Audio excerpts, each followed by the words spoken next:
Patuloy na nalalagay sa panganib ang Philippine duck na itinuturing ng endangered species dahil sa panguhuli ng ilang local hunters. Kaya naman mahaharap sa kaso ang sino mang mahuhuli nito na nanguhuli na naturang ibon.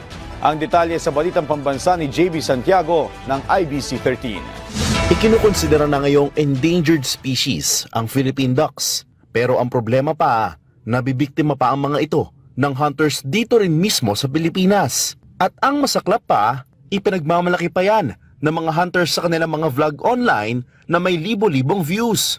Lumalabas din na ilang taon na pala nila itong ginagawa. Dahil dyan, inanunsyo mismo ni former Candaba Mayor Jerry Pelayo ang paghahain ng kaso laban sa mga hunters na ito. Kung makikita nyo, walang ginawa yan kundi mag-hunting ng ibon na darating ang araw. Wala na tayong ibon dito sa Pilipinas. At saka, yung pinagmamalaki nating endangered na Philippine duck, yun ang talagang pinapatay nila. No, kaya dapat maputol na to, kinukundi na natin lang dito, at pakukulong natin.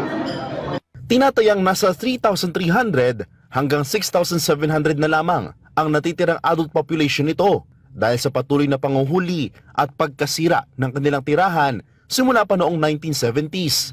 Ang alam ko, may bayad yung mga yan pag dumadami yung mga subscriber, diba? Tapos siguro na-excite din sila. Pero nakakapinsala. Nakakapinsala. Isipin mo, nationwide dito.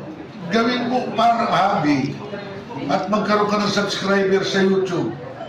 Talaga dapat ito sa kulungan Base sa Republic Act No. 9147 o Wildlife Resources Conservation and Protection Act, malinaw na paglabag ang kanilang ginawa. Nagbabawal ang batas na yan sa pagpatay sa wildlife.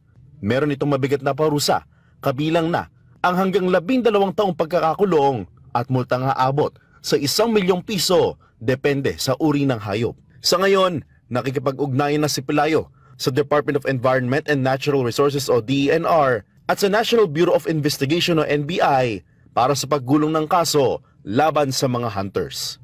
Mula sa IBC 13, JB Santiago para sa Balitang Pambansa.